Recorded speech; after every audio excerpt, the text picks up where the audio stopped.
సువార్త 2వ అధ్యాయము 21వ వచనం నుండి 33వ వచనం వరకు చదువుకుందాం. లూకా సువార్త కొంచెం షార్ప్ పెట్టు. లూకా సువార్త 2వ అధ్యాయము 21వ వచనం నుంచి 33వ వచనం వరకు అందరం కలిసి చదువుకుందాం. ఆ శిశువునకు సున్నతి చేయవలసిన 8వ దినం వచ్చినప్పుడు గర్భమంద ఆయన పడక మునుపు దేవదూత చేత పెట్టబడిన యేసు అను పేరు వారు ఆయనకు పెట్టిరి.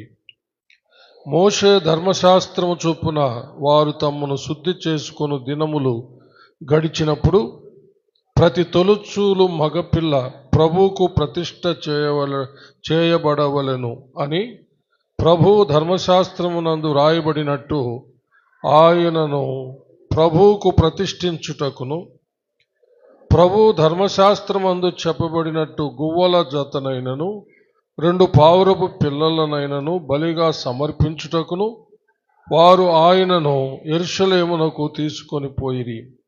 యెరూషలేమునందు సిమెయోను ఒక మనుష్యుడుండెను. అతడు నీతిమంతుడును భక్తిపరుడునై ఉండి ఇశ్రాయేలు యొక్క ఆదరణ కొరకు కనిపెట్టువాడు. పరిశుద్ధాత్మ అతని మీద ఉండెను. అతడు ప్రభు యొక్క క్రీస్తును చూడక మునుపు మరణము పొందడని అతనికి పరిశుద్ధాత్మ చేత బయలుపరచబడి ఉండెను. ఆత్మవశుడై అతడు దేవాలయములోనికి వచ్చెను. అంతటా ధర్మశాస్త్ర పద్ధతి చొప్పున ఆయన విషయమై జరిగించుటకు తల్లిదండ్రులు శిశువైన యేసును దేవాలయంలోనికి తీసుకొని వచ్చినప్పుడు అతడు తన చేతులలో ఆయనను ఎత్తుకొని దేవుని స్తుతించుచు ఇట్లనెను, నాథా, ఇప్పుడు నీ మాట చొప్పున సమాధానముతో నీ దాసుని పోనిచ్చుచున్నావు. అన్యజనులకు నిన్ను బయలుపరచుటకు వెలుగుగాను నీ ప్రజలైన ఇశ్రాయేలుకు మహిమగాను నీవు సకల ప్రజల ఎదుట సిద్ధపరిచిన నీ రక్షణ నేను కన్నులారా చూచితిని. యోసేపును ఆయన తల్లియు ఆయనను గూర్చి చెప్పబడిన మాటలను విని ఆశ్చర్యపడిరి. దేవుడు తన పరిశుద్ధ వాక్యమును మన ఆత్మీయ మేళ నిమిత్తమై మన వెనుకలో దీవించునుగాక. ఆమేన్. దయచేసి కూర్చోండి.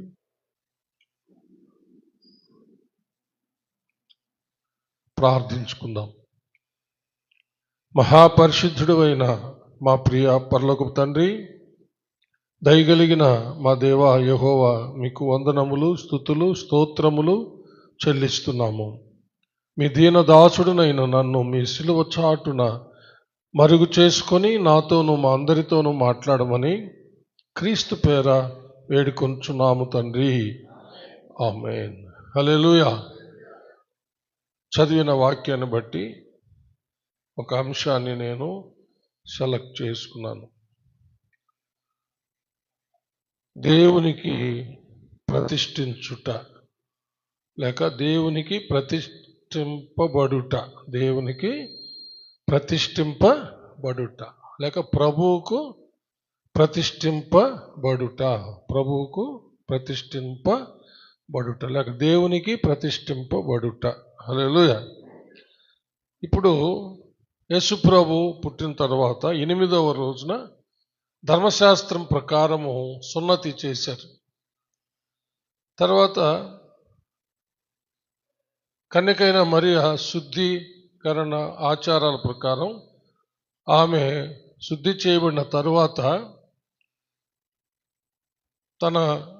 తనకు దేవుడు అనుగ్రహించినటువంటి ఆలోచన ప్రకారం, దేవుడు తెలియజేసిన ప్రకారము ఆ బిడ్డకు యేసు అని పేరు పెట్టారు, దేవదూత చెప్పినట్టు.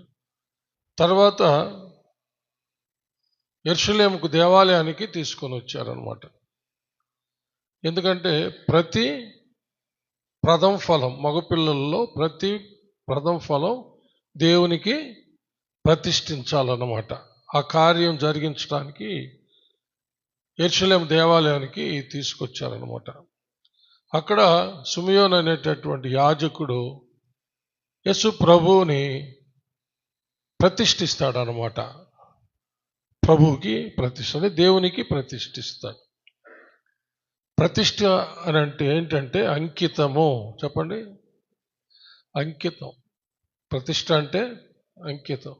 అంటే దేవునికి ప్రతిష్ఠ చేయబడ్డాడు అంటే దేవునికి అంకితం, అంతే. ఇంకా వేరే ఎవరికి ఇంకా అంకితం కాదు, ఇంకెవరికి అప్పగించుకోవడానికి లేదనమాట. ప్రతిష్ఠ అంటే ఎవరికి ప్రతిష్ఠ చేయబడ్డామో ఇంకా వారికే మనము అంకితం సమర్పించుకోవడమే, అదేనమాట దీన్ని. కాబట్టి దేవుడు సెలవిచ్చిన ప్రకారము యేసుప్రభు పట్ల వాళ్ళు చేశారనమాట. మనము పాత నిబంధన పుస్తకంలో మనం చూస్తే యాజకులు దేవుని కొరకు ప్రతిష్ఠించినట్టుగా మనం చూస్తాం. లేవికాండము 8వ అధ్యాయము 12వ వచనం చూస్తే ప్రధాన యాజకుడుగా అహరోను ప్రతిష్ఠించబడినట్టుగా అక్కడ రాయబడింది. లేవికాండము 8వ అధ్యాయము 12వ వచనం చదువుకుందాం. మరియు అతడు అభిషేక తైలములో కొంచెము అహరోను తల మీద పోసి అతన్ని ప్రతిష్ఠించుటకై అతని అభిషేకించెను. చప్పలు కొట్టి దేవుని మహింపరుస్తాం. హల్లెలూయా. అంటే లేవి గోత్రములో అహరోను వంశమును దేవుడు యాజకులుగా ఏర్పరచుకున్నాడు అనమాట. వాళ్ళల్లో అహరోను ప్రధాన యాజకుడు. ఇప్పుడు మోషే ఏం చేశాడు? దేవుని చిత్త ప్రకారము అభిషేక తైలములో కొంత తీసుకొని ఆయన తల మీద పోసి ప్రతిష్ఠించి అభిషేకించాడు అన్నమాట. హల్లెలూయా. ఎవరుగా ఉండడానికి? దేవునికి ప్రధాన యాజకుడుగా ఉండడానికి, అంతే. ఇంకా ఆయన ఏ పని చేయకూడదు, ఇంక దేవునికే ఆయన ఆ యాజకత్వం చేస్తూ ఉండాలన్నమాట, అంతే. హల్లెలూయా. అది ప్రతిష్ఠిత అంటే మనకు అర్థమయ్యేదానికి చెప్పాను, అంకితము అని. హల్లెలూయా. తర్వాత 22వ వచనం నుంచి కూడా చదువుతాం, 24 వరకు. అతడు 2వ పొట్టేలును అనగా ఈ ప్రతిష్ఠితమైన పొట్టేలును తీసుకొని రాగా అహరోనును అతని కుమారులను ఆ పొట్టేలి తల మీద తమ చేతులుంచిరి. మోషే దానిని వధించి దాని రక్తములో కొంచెం తీసి అహరోను కుడి చెవి కొన మీదను అతని కుడి చేతి బొట్టన వ్రేలి మీదను అతని కుడికాలి బొట్టన వేలి కొన మీదను దాన్ని చమిరెను. మోషే అహరోను కుమారులను దగ్గరకు తీసుకుని వచ్చి వారి కుడి చెవుల కొనల మీదను వారి కుడి చేతుల బొట్టన వ్రేల మీదను వారి కుడి కాళ్ళ బొట్టన వేల మీదను ఆ రక్తములో కొంచెము చమిరెను. మరియు మోషే బలిపీఠం చుట్టూ దాని రక్తము ప్రోక్షించెను. హల్లెలూయా. అంటే అహరోను కుమారుల్ని, అహరోన్ని ప్రధాన యాజకుడుగా, అహరోను కుమారులను యాజకులుగా ప్రతిష్ఠించడం జరిగిందనమాట. హల్లెలూయా. వాళ్ళ యొక్క కుడి చెవిని కూడా ప్రతిష్ఠించడం జరిగింది. అలాగనే కుడి చేతి బొట్టన వ్రేలును కూడా ప్రతిష్ఠించడం జరిగిందనమాట. అలాగే కుడికాలు బొట్టన వేలును కూడా ప్రతిష్ఠించడం జరిగింది. హల్లెలూయా. అంటే అనేక మంది చెప్పే విన్నపాలు యాజకుడు ఓపికతో వినాలన్నమాట. హల్లెలూయా. ఈ లోకంలో ఏమంటే వినకూడదు యాజకుడు, ప్రధాన యాజకుడు కానీ యాజకుడు కానీ. ఇప్పుడు ప్రధాన యాజకుడు అంటే ఇప్పుడు పాస్టర్ అనమాట, సీనియర్ పాస్టరు, మోస్ట్ రెవరెండ్ ఇలాగ ఉంటారు కదా పాస్టర్లు. మనకైతే సీనియర్ పాస్టరు, అసిస్టెంట్ పాస్టర్, ఇలాగ మనం బ్రదర్స్ ఉంటారనమాట. అంటే వాళ్ళు అందరూ కూడా వాళ్ళ కుడి చెవి కొన మీద బలిపశువు రక్తము పూయబడింది. కుడి చేతి బొట్టన వేలు మీద బలిపశువు రక్తము పూశారనమాట. అలాగే కుడికాలు బొట్టన వేల మీద కూడా పూశారనమాట. అంటే అప్పుడు బలిపశువు యొక్క రక్తం పూశారు, పొట్టేలు రక్తం. అయితే ఇప్పుడు మన చెవుల మీద, హల్లెలూయా, మన కుడి చెవి కొన మీద, మన యొక్క కుడి చేతి బొట్టన వేల మీద మన కుడికాలు బొట్టవేలు మీద, అంటే దేవుడు ఏర్పరచుకున్నటువంటి సేవకులు, మన యొక్క ప్రభు పస్కాబలి పశువుగా వధించబడిన, లేక దేవుని గొర్రె పిల్లగా వధించబడిన క్రీస్తు రక్తం పూయబడింది అనమాట. హల్లెలూయా. అంటే కుడి చెవి ప్రతిష్ఠించబడింది, కుడి చేతి బొట్టనవేలు ప్రతిష్ఠించబడింది, కుడికాలు బొట్టనవేలు ప్రతిష్ఠించబడింది అనమాట. అంటే ఈ చెవి ఎందుకంటే విజ్ఞాపనలన్నీ మనవులన్నీ వినాలన్నమాట. అలాగనే ఏ సమస్యల్లో, బాధల్లో, వ్యాధుల్లో ఉన్నటువంటి వారందరినీ ముట్టి ప్రార్థన చేయాలి. హల్లెలూయా. వాళ్ళ మీద యాజకుడు, పాస్టరు చేయి పెట్టినప్పుడు క్రీస్తు రక్తము వాళ్ళలోకి పోతుంది అనమాట. హల్లెలూయా. చప్పలు కొట్టి దేవుని మహింపడదాం. అందుకే స్వస్థతలు జరిగేది. విశ్వసించిన వారిలో స్వస్థతలు ఎందుకు జరుగుతాయంటే పాస్టర్ చేయబెట్టినప్పుడు అది దేవుడు వారిని అభిషేకించున్నాడు దానికోసం. కాబట్టి యేసే రక్తం వాళ్ళలోకి వెళ్తుందనమాట. వాళ్ళు స్వస్థపరచబడతారు, దెయ్యాలు పారిపోతాయి, వాళ్ళు పరిశుద్ధపరచబడతారు. అందుకనే ఇలాంటి విశ్వాసము ఎవరిలో ఉంటుందో వాళ్ళల్లో మాత్రమే జరుగుతుందన్నమాట. తర్వాత పాస్టర్ గారు ఒకరి ఇంట్లోకి వెళ్ళినప్పుడు, అక్కడ అడుగు పెట్టినప్పుడు యేసయ్య రక్తం ఆ ఇంట్లో ప్రవహిస్తుందన్నమాట. అందుకని ఆ యొక్క కుడికాలు బొట్టవేల మీద రక్తం ఉంటుంది. అంటే ఇంకా వేరే అక్రమమైన మార్గాల్లో ఆయన నడవకూడదు, ఈ లోకానుసారుగా ఆయన నడవకూడదు, అంతే. అలాగా ప్రతిష్ఠించబడ్డాడు అన్నమాట పాస్టర్. అలాగే ఏ పాస్టర్ అయినా, ప్రధాన యాజకుడైనా, సీనియర్ పాస్టర్ అయినా, అసిస్టెంట్ పాస్టర్ అయినా, ఇంకెవరైనా సరే దేవుని చిత్త ప్రకారము నడవడానికే ప్రతిష్ఠించబడ్డాయి. హల్లెలూయా. ఎటు పడితే అటు నడిచేవాడు దైవజనుడు కాదనమాట. హల్లెలూయా. కాబట్టి ఈ విధంగా మనం చూస్తే యాజకుడుగా, ప్రధాన యాజకుడుగా అహరోన్ని, యాజకులుగా అహరోను కుమారుల్ని, వాళ్ళ యొక్క కుడి చెవులను, కుడి చేతి బొట్టనవేలుని, కుడి కాలు బొట్టవేలు ప్రతిష్ఠించు. అంత మాత్రం కాదు, వారి వస్త్రాలను కూడా ప్రతిష్ఠ చేసినట్టుగా రాయబడి 30వ వచనం చదువుతాం. మరియు మోషే అభిషేక తైలములో కొంతయు బలిపీఠం మీద రక్తములో కొంత తీసి అహరోను మీదను, అతని వస్త్రముల మీదను, అతని కుమారుల మీదను, అతని కుమారుల వస్త్రముల మీదను దానిని ప్రోక్షించి అహరోనును, అతని వస్త్రములను, అతని కుమారులను, అతని కుమారుల వస్త్రములను ప్రతిష్ఠించెను. చప్పలు కొడితే వస్త్రాలు కూడా ప్రతిష్ఠించారన్నమాట. వారిని ప్రతిష్ఠించారు, వారి వస్త్రాలను కూడా. చెప్పండి. అందుకని మనము యేసు ప్రభు వస్త్రపు చెంగును ముట్టినప్పుడు 12 సంవత్సరాలు రక్తస్రావంతో ఉన్నటువంటి ఆ రోగి స్వస్థపరచబడడానికి కారణం అదే. హల్లెలూయా. ఎందుకంటే యేసు ప్రభు ప్రధాన యాజకుడు. చప్పలు కొట్టి దేవుణ్ణి మహిమపరుస్తాం. అలాగనే దేవుడు ఏర్పరచుకున్న దైవజనుల యొక్క వస్త్రాలు ముట్టినప్పుడు, హల్లెలూయా, విశ్వసించిన వారిలోనికి దైవజనుల మీద ఉన్నటువంటి అభిషేకం, ప్రతిష్ఠించబడిన దైవజనుల మీద ఉన్న వస్త్రాల్లో నుంచి కూడా ప్రభావము పోతుందన్నమాట. హల్లెలూయా. చప్పలు కొట్టి దేవుడిని మహిమపరుస్తాం. అంటే నిజముగా దేవుని చేత ఏర్పరచబడి అభిషేకించబడినటువంటి దైవజనులు నిజంగా దేవుని చిత్త ప్రకారం నడుస్తూ ఉంటే వాళ్ళ ప్రతిదీ కూడా ప్రయోజనమే ప్రజలకి. హల్లెలూయా. వారు ఏదైనా ఒక డ్రింక్, కాఫీ ఏదో ఒకటి తాగి పిల్లలకి ఇచ్చినా కూడా అభిషేకం పోతుంది. హల్లెలూయా. దేవునికి మహిమ కలుగును గాక. మన క్యారల్స్ అప్పుడు మన శ్యామసుందర పాస్టర్ కుమార్తె ఊరికనే దగ్గుతా ఉన్నింది. ఒక ఇంట్లో కాఫీ ఇచ్చారు. నీకు దగ్గు రాదు, ఇదిగో అని చెప్పి నేను కొంచెం తాగి అమ్మాయికి ఇచ్చా. అమ్మాయి చెప్పింది క్యారల్స్ అయిన తర్వాత, తాత దగ్గే రాలేదు తాత నాకని.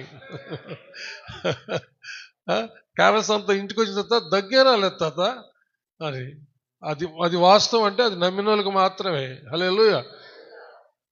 అది అంటే యాజకుడిని నిజముగా దేవుడు ఎలా ప్రతిష్ట చేసి ఉన్నాడో పాస్టర్ని అది ఎరిగితే, అది విశ్వసిస్తే అది జరుగుతుంది. ఇప్పుడే మనం ఆరాధన మెసేజ్ కూడా విన్నాం కదా, యేసుప్రభుని తెలియకుండా నువ్వు ఎట్లా ఆరాధన చేయగలవు? యేసుప్రభువుని బాగా తెలుసుకుంటేనే నువ్వు ఆయనకు ఇష్టమైన ఆరాధన నువ్వు సమర్పించి ఆశీర్వదించబడగలవు అని మనకు చక్కని ఆరాధన మెసేజ్ మోహన్ అందించాడు కదా. హల్లెలూయా.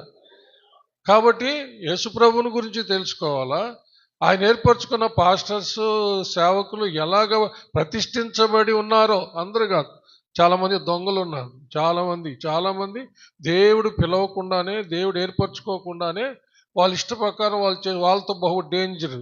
వాళ్ళు ఆ ఎండల్లోకి అడుగు పెడితే అక్కడ యేసయ్య రక్తం ఏం పోదు, అక్కడ వాళ్ళు వేరే కార్యాలు చేసిపోతారు. ఇలాంటి వాళ్ళని చాలామందిని చూస్తూ ఉన్నాం. అందుకనే ఎవరు నిజంగా దేవుని చేత పిలువబడ్డారు, అభిషేకించబడ్డారు, దేవుని చేత నిజంగా ఎవరు వాడబడుతున్నారు అని చెప్పి మనం కూడా తెలుసుకోవాలంటే యేసయ్యని గురించి తెలుసుకోవాలి, వాక్యం తెలుసుకోవాలి. అప్పుడే మనము కనుక్కోగలుగుతాం అన్నమాట. ఈ విధంగా యాజకుల కుమారులను ప్రతిష్ట జరిగింది.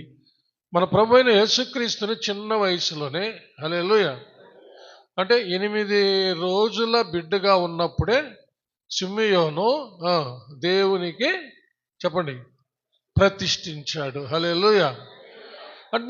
అంటే ప్రథమ ఫలముగా ప్రతిష్ఠించబడ్డాడు ధర్మశాస్త్రం ప్రకారం. అంటే ఇశ్రాయేలీల్లో తొలిచూలు మగపిల్లను దేవునికి ప్రతిష్ఠించాలన్నమాట. అది జరిగింది. కానీ నిజంగా ఏంటి అసలు దీంట్లో ఉన్న సీక్రెట్ అంటే, అది ఒక భాగమైతే అస్సలైనటువంటి సంగతి ఏమిటంటే, హెబ్రీయులకు రాసిన పత్రిక 4వ అధ్యాయము 14వ వచనాన్ని ఒకసారి చదువుతాము. హెబ్రీ పత్రిక 4వ అధ్యాయము 14వ వచనం చదవండి. ఆకాశ మండలము గుండా వెళ్ళిన దేవుని కుమారుడైన యేసు అను గొప్ప ప్రధాన యాజకుడు మనకున్నాడు. చప్పలు కొట్టి దేవుని మహిమపడతాం. Praise God. హల్లెలూయా. ఇప్పుడు చెప్పండి, చిన్న శిశువుగా అక్కడ ప్రతిష్ఠించబడినప్పటికీ అతను ఎవరంట? యేసయ్య ప్రధాన యాజకుడు. హల్లెలూయా. ఆయన ఆకాశ మండలము గుండా పోయాడంట. హల్లెలూయా. అందరూ దేవాలయంలో తెర దాటుకొని పోతారనమాట దేవుని సన్నిధికి, మందస్సం ఉండే దగ్గరికి. అంటే దేవాలయము 3 భాగాలు కదా. బయట ఆవరణం, అక్కడ బలిపీఠం ఉంటుంది, అక్కడ బలులంతా ఇస్తారు. శుద్ధీకరణ ఆచారాలన్నీ బయట జరిగిపోతాయి. గంగాలాలు నీళ్ళు అన్నీ ఉంటాయి. అన్నీ ధర్మశాస్త్రం ప్రకారం శుద్ధి చేసుకుని అందరూ ఆ పరిశుద్ధ స్థలానికి వెళ్ళాలన్నమాట. హల్లెలూయా. ఇప్పుడు మన మందిరం చూడండి, మీరు కూర్చో ఉండేది పరిశుద్ధ స్థలం అనుకోండి. అక్కడికి వస్తారని బయట మనకు ప్యాసేజ్ ఉంది కదా, అది ఆవరణం అనుకోండి, బయట స్థలాలు. ఇది మీరుండేది పరిశుద్ధ స్థలం అనుకోండి, నేనుండేది అతి పరిశుద్ధమైన స్థలం. అప్పుడు ఇక్కడ అడ్డుతెర ఉండేది మీకు, నేనుండే దగ్గరికి మధ్యలో అడ్డుతెర ఉండేదన్నమాట. ఇక్కడ మందసము, కేరుబులు, శరాపులు, అందరు దేవుని సన్నిధి అంతా అక్కడ అనమాట. హల్లెలూయా. సంవత్సరమునకు ఒక్కసారి 40 రోజులు ఉపవాసం ఉండి ప్రధాన యాజకుడు ఆ తెర ద్వారా ఆ తెర దాటుకుని లోపలికి వస్తాడనమాట. హల్లెలూయా. అక్కడ ప్రజలందరి కోసం బలిపశువు రక్తం తీసుకొచ్చి ఆ మందసం దగ్గర అల్లాడించి బయటకు వచ్చి ఆ యొక్క రక్తాన్ని ప్రజలందరి మీద చల్లేవాడు అన్నమాట, ప్రోక్షించేవాడు అనమాట. అలాగనే అహరోను కుమారుల మీద కూడా ప్రోక్షించబడేది అనమాట. అంటే అందరూ కూడా వారు పరిశుద్ధపరచబడే వాళ్ళు, వాళ్ళ పాపం పరిహరించబడేదని దాని యొక్క అర్థం. ఇలాగ జరుగుతూ ఉన్నింది అనమాట. అప్పుడు యేసుప్రభు చనిపోయినప్పుడు ఏం జరిగింది?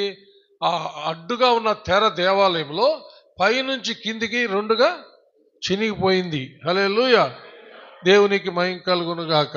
ఇంకా అడ్డు తెర లేదనమాట. ఇప్పుడు మీరు ఇక్కడికి రావచ్చు, నేను మీ దగ్గరికి రావచ్చు. ఇప్పుడు మనకేం అడ్డు తెర లేదు కదా.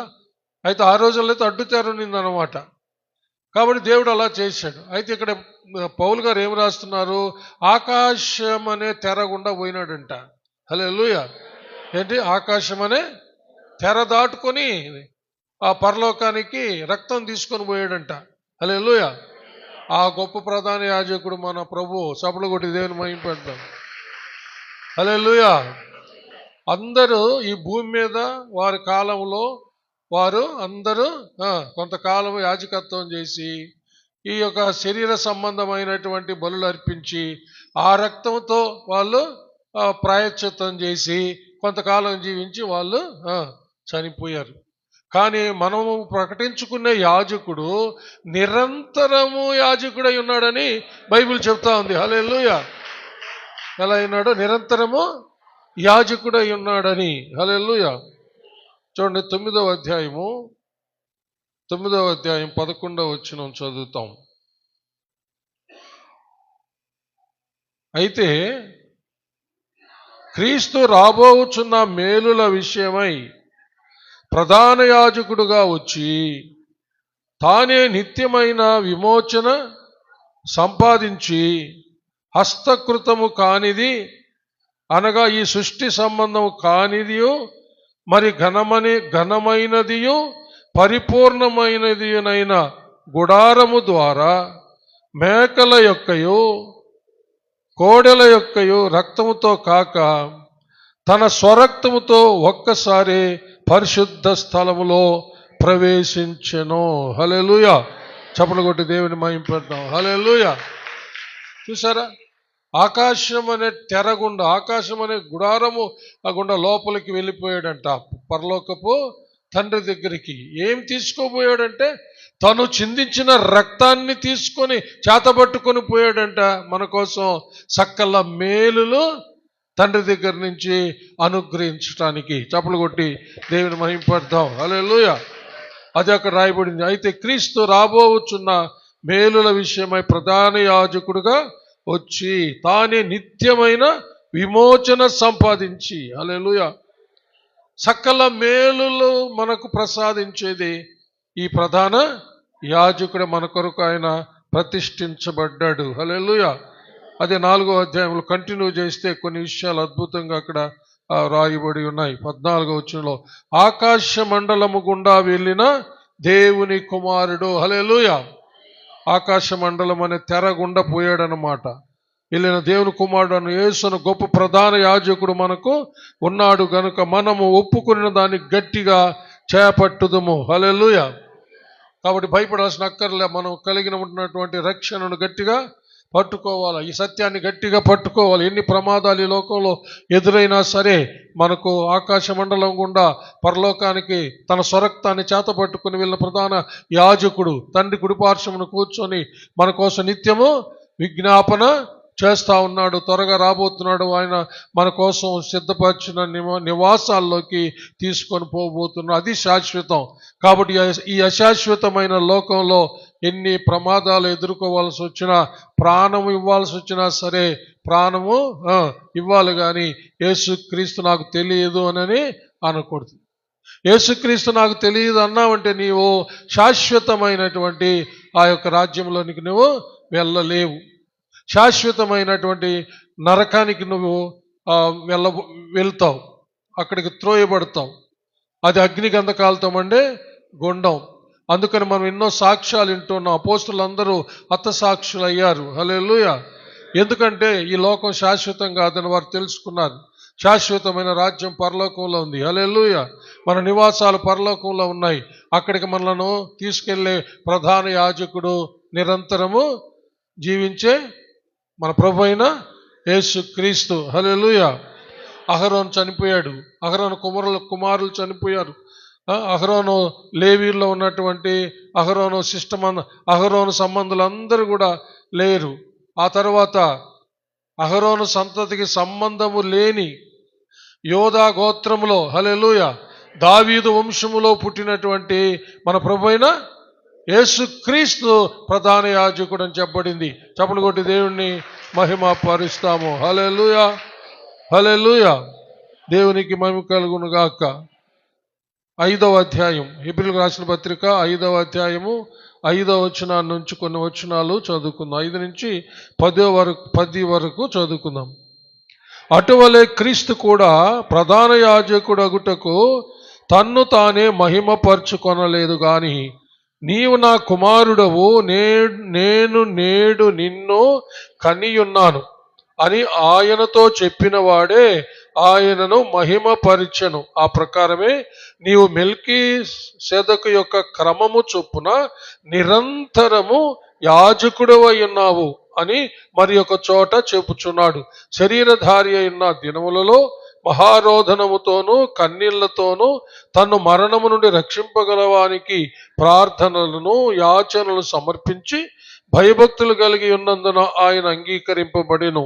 ఆయన కుమారుడయుండియు తాను పొందిన శ్రమల వలన విధేయతను నేర్చుకునెను. మరియు ఆయన సంపూర్ణ సిద్ధి పొందినవాడై మెల్కీసెదెకు యొక్క క్రమములో చేరిన ప్రధాన యాజకుడని దేవుని చేత పిలువబడి తనకు విధేయులైన వారికి అందరికీ నిత్య రక్షణకు కారకుడాయనో. హల్లెలూయా. ఒక సిస్టమ్, ఒక క్రమాన్ని చెబుతున్నాడు అన్నమాట పౌలు గారు. ఇక్కడ ఏం జరిగింది అంటే, ప్రభు విషయము ఆయనకై ఆయన ప్రధాన యాజకుడుగా తను తాను కనపరుచుకోలేదంట. అదే ఈ లోకంలో ఉన్నటువంటి ఒక భయంకరమైన ప్రమాదకర పరిస్థితి ఏంటంటే, ఎవరికి వాళ్ళే పాస్టరు, లేకపోతే ఎవరికి వాళ్ళే సేవకుడు, లేకపోతే ప్రవక్తిని సేవకుడు అని వాళ్ళకి వాళ్ళే డిక్లేర్ చేసుకొని వాళ్ళే చెప్పుకొని పోతున్నారంట. అది క్రమం కాదు. వారిని గురించి ఒకరు అనౌన్స్ చేయాలి. హల్లెలూయా. ఒకరు ప్రకటన చేయాలన్నమాట. ఆ ప్రకటన చేయకముందు ప్రతిష్ఠించి చెప్పండి, ప్రకటన చేయాల. యేసు ప్రభు తనంతట తాను ఆయన నేను ప్రధాన యాజకుని చెప్పుకోలేదు, దేవుడు ఆయన గురించి తెలియజేసి ఇదంతా జరిగించాడని రాస్తున్నాడు. అదే 5వ వచనం. అటువలే క్రీస్తు కూడా ప్రధాన యాజకుడగుటకు తన్ను తానే మహిమపరచుకొనలేదు గాని, నీవు నా కుమారుడవు, నేను నేడు నిన్ను కనియున్నానని ఆయనతో చెప్పిన వాడే ఆయనను మహిమపరచెను. హల్లెలూయా.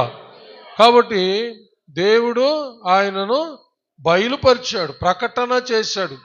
బాప్తిసం తీసుకున్న సమయంలో కూడా మాట్లాడాడు కదా, ఈయనే నా ప్రియ కుమారుడు, ఈయనందు నేను ఆనందిస్తున్నానని. హల్లెలూయా. కాబట్టి మనము ఎవరికి వాళ్ళు ప్రకటన చేసుకునేది కాదు. ఇప్పుడు జోసఫ్ ఉన్నాడు అనుకోండి. ఇప్పుడు మనం ఏం చేశాము, జోసఫ్ని అసిస్టెంట్ పాస్టర్గా సీనియర్ పాస్టర్ అయిన నేను ఆయనను గమనించి ఆయన్ని చూసి ఆయనను ప్రకటించడం జరిగింది. ఏమని? అసిస్టెంట్ పాస్టరు అని. హల్లెలూయా. అప్పుడేం చేశాము, ప్రకటించబడిన అతన్ని ఏం చేశాము, పరిశుద్ధులు అపోస్తులు చేతులు పెట్టి ప్రతిష్ఠించి ఆయనను అప్పగిచ్చామన్నమాట. హల్లెలూయా. ఇదే పరిశుద్ధ బైబిల్ గ్రంథంలో ఉన్నటువంటి ఒక క్రమము. చప్పలు కొట్టి దేవుణ్ణి మహిమ పరుస్తాము. హల్లెలూయా. అంటే మనందరి విషయంలో అలాగే జరిగింది. నా విషయంలో కూడా అలాగే జరిగింది. నేనే సేవకుడిని ప్రకటించుకోలేదు.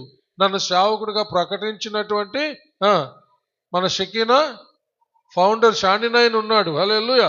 అలాగా ప్రతి ఒక్క సేవకునికి పాస్టర్ కానీ, అసిస్టెంట్ పాస్టర్ కానీ, ఏ పాస్టర్కైనా ఒక సీనియర్ పాస్టర్ ఉంటాడు, లేక ఫౌండర్ ఉంటాడు, ఆత్మీయ తల్లి తండ్రి ఉంటారన్నమాట. వాళ్ళు ప్రకటన చేయాల. హల్లెలూయా. అప్పుడు వారి మీద కొంతమంది అపోస్తలులు చేతులు పెట్టి ప్రకటించి, అప్పుడు వారి ద్వారా యేసు ప్రభు ద్వారా ఏ మేలులు జరిగాయో వారి ద్వారా మేలులు అనేవి జరుగుతాయి. చప్పలు కొట్టి దేవుణ్ణి మహిమ పరుస్తాము. హల్లెలూయా. ఈ ప్రధాన యాజకుడు కృపా సింహాసనమును ఏర్పాటు చేశాడని పౌలు గారు రాస్తున్నారు. చప్పలు కొట్టి దేవుణ్ణి మహిమ పరుస్తాం. 16వ వచనం, 4:16 చదవండి. గనుక మనము కనికరింపబడి సమయోచితమైన సహాయము కొరకు కృప పొందినట్లు ధైర్యముతో కృపాసనమునొద్దకు చేరుదుము. హల్లెలూయా. మన రక్షణకు కారకుడైన ఈ ప్రధాన యాజకుడే, హల్లెలూయా, అంటే రక్షణ కార్యం చేయటానికి కూడా ప్రతిష్ఠించబడ్డాడు అనమాట. హల్లెలూయా. అంటే యేసు ప్రభు ఎవరెవరు బైబిల్లో ప్రతిష్ఠించబడ్డారో వాళ్ళందరికీ బదులుగా ఒకే ఒకరు ప్రతిష్ఠించబడ్డారు. ఆయనే మన ప్రభు అయిన యేసుక్రీస్తు. అంటే ఇప్పుడు మనం చదివాం ప్రధాన యాజకుడుగా, అలాగే రాజులు ప్రతిష్ఠించబడ్డారు. చెప్పండి. యేసు ప్రభు ఇప్పుడు రాజుగా, రాజులకు రాజుగా. హల్లెలూయా. పరిచారకులు ప్రతిష్ఠించబడ్డారు. యేసు ప్రభు పరిచారకుడు. తనే చెప్పాడు, నేను పరిచారం చేయించుకోవడానికి రాలేదు, పరిచారము చేయుటకు, అనేకులకు ప్రతిగా వారి విమోచన కొరకు ప్రాణము పెట్టడానికి వచ్చానని. హల్లెలూయా. అంటే ఒక దాసుడు ప్రతిష్ఠించబడ్డాడు. దాసుడు యేసు ప్రభు దాసుని స్వరూపం ధరించుకొని వచ్చాడు. అంటే యేసు ప్రభువులో సమస్తము నిండి ఉన్నాయి. అవన్నీ జరిగించుటకు ఆ రోజుల్లో వాళ్ళని వేరువేరుగా ప్రతిష్ఠించారు. అయితే ఇప్పుడు అవన్నీ కూడా అందరూ ఎవరిలో ఉన్నారంటే చెప్పండి, యేసు ప్రభువులోనే ఉన్నారు. చప్పలు కొట్టి దేవుని మహింపరుస్తాం. హల్లెలూయా. ఒక ప్రధాన యాజకుడిని చూడాలంటే ఎవరిలో చూడాలంటే యేసయ్యలో చూడాలి. ఒక యాజకుడిని చూడాలంటే ఎవరిలో చూడాలా? యేసయ్యలో చూడాలి. ఒక రాజులకు రాజును చూడాలంటే యేసయ్య చూడాలి. ఒక పరిచారకుడిని, పనివాడు, దాసుని చూడాలంటే యేసయ్యనే చూడాలా. మనం నేర్చుకున్నాం కదా, లోయెస్ట్ సర్వెంట్, అతి తక్కువ దాసుడుని చూడాలంటే కూడా యేసయ్యను. ఎందుకని? ఇజ్రాయేలీల్లో, యూదుల్లో అనేక దాసులు ఉండేవారు. పెద్ద దాసుడు మొదలుకొని తక్కువ దాసుడు వరకు. తక్కువ దాసుడు ఎవరు? అతి తక్కువ దాసుడు కాలు గడిగేవాడు అనమాట. కాలు గడిగేవాడు. చెప్పులు వారిని తీసి వాడు ఒకడు, వాడు కొంచెం హై అనమాట.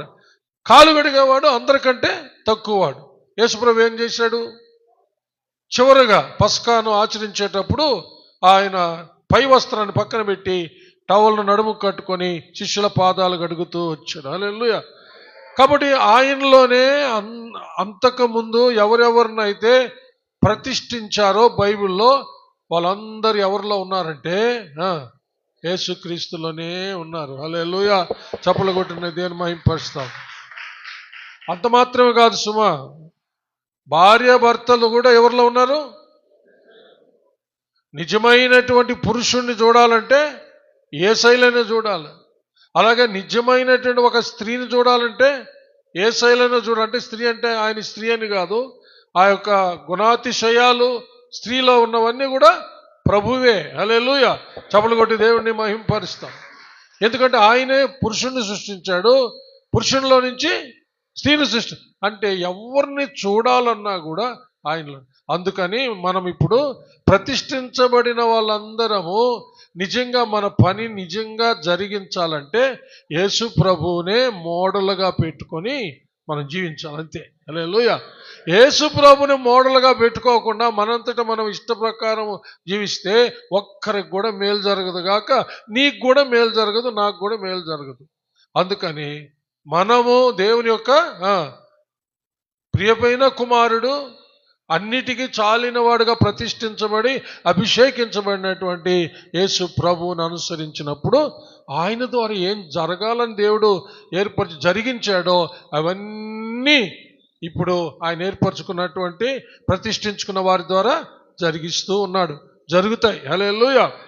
దేవుడటి కృప మనకు అందరికీ దయచేయునుగాక. ఆమేన్. ఇంకా అనేక విషయాలు ఉన్నాయి, తర్వాత మనం మాట్లాడుకుంటాం. మనం అందరం ఒకసారి తలలుంచినట్లయితే ప్రార్థన చేసుకుందాం. Hallelujah. Praise the Lord, praise the Lord, praise the. ప్రతిష్ఠ, it is very very important. Hallelujah, hallelujah, హల్లెలూయా.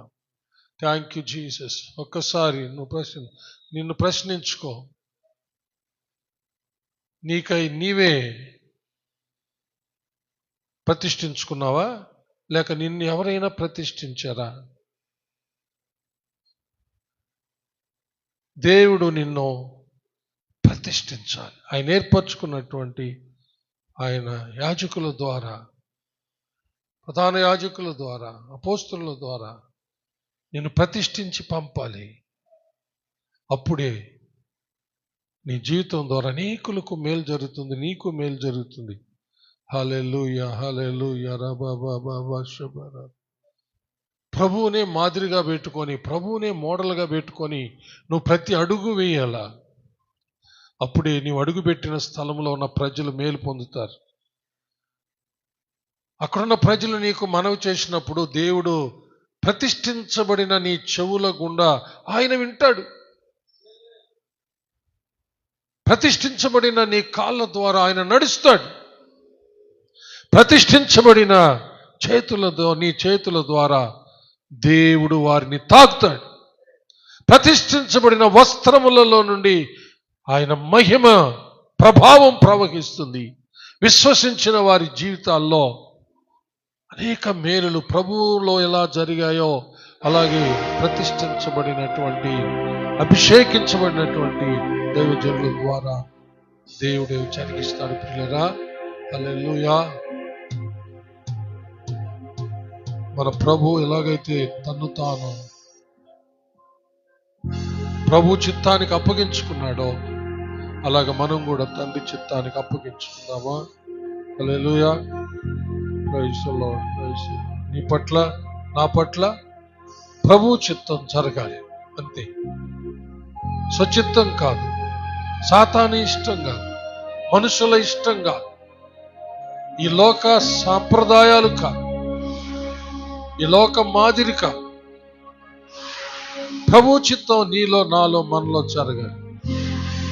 దానికి మనలను మనము, ప్రభు చిత్తానికి మనలను మనము డెడికేట్ చేసుకోవాలి, అప్పగించుకోవాలి, అంకితం చేసుకోవాలి. ప్రభువా, అంకితం దేవా, నీకే నేను అంకితం.